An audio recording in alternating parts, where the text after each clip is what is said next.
my name is Christine. I am from Troop 1065. I am currently working on my silver project.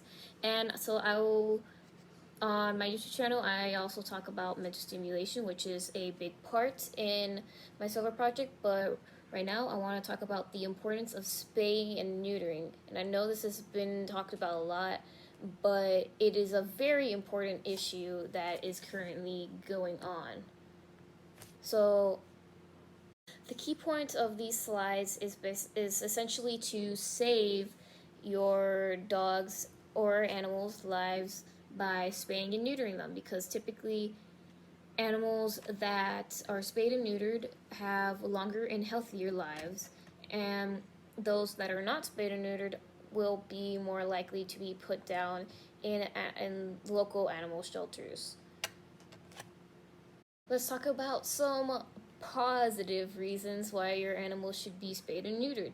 Typically, spayed and neutered animals become more affectionate because they are not bombarded with hormones that are coursing through their veins telling them, I need a mate, so I need to leave this house.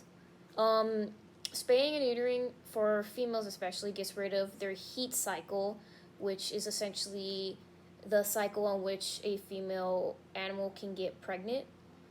And with that, it also gets rid of nervous behaviors, and animals cry a lot less.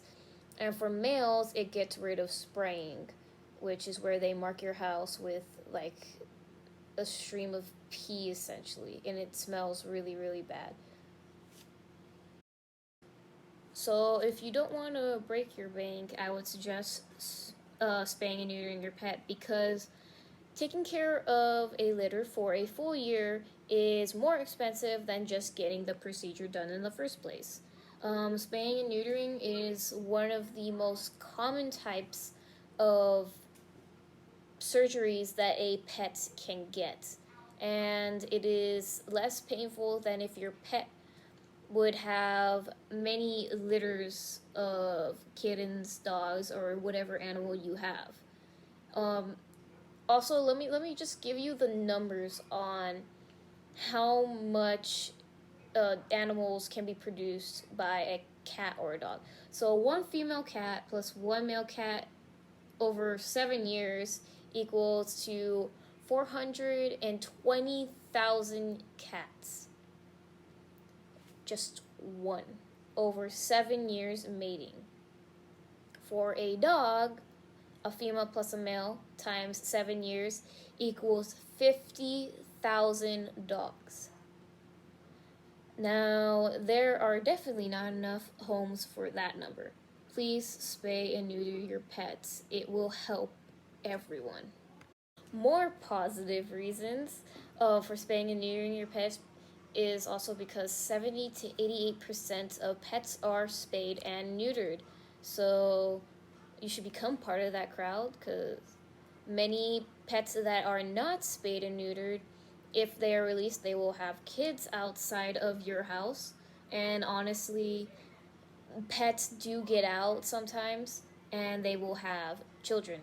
And then those children will have children. And then those children will have children. And it's a never-ending cycle of kittens and puppies. Now, you're probably thinking, oh my gosh, kittens and puppies are so adorable. Not when they're overpopulated on the streets. When they're overpopulated on the streets, more will be euthanized because there's not that many homes. Also, spaying and neutering can help reduce cancer in animals. So females will get ovarian cancer and males can get testicular cancer, which is not fun for the person who is paying for it or the animal. Fixing your pet will also help other people, because when you fix your pet, there are less animals there. And like I said before, that was a lot of litters that one dog or cat can have. So now let's say that there was no spaying and there was no neutering, there is a bunch of animals on the streets that become overpopulated, and there's definitely not enough homes for them.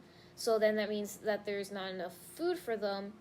So essentially they become very scrawny looking, they don't look good, they become diseased, and when a infected animal bites another human, then they can pass on those diseases. One common one that we all know about is rabies, which is a very, very deadly disease that is very hard to get rid of. So even if spaying and neutering doesn't affect you, it will affect someone else or another animal's life. Please be compassionate and spay and neuter. Now I'm going to talk about some myths. One of them is fixing your pet is unhealthy. That is actually the complete opposite. Fixing your pet prevents your pets from getting certain types of cancer and also prevents them from getting more diseases. So the next one I was talking about is spaying and neutering makes your pet fat. I don't know how people stumbled upon this assumption, but spaying and neutering does not do that. It is a lack of exercise that makes your pet bigger.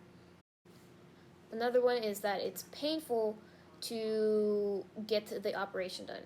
This is wrong because pets are put under anesthesia and they are put to sleep during the operation so they can't feel anything. And if the operation went successful, then typically your veterinarian will give you some medications to feed or to give to your pets so that way they are not in too much pain.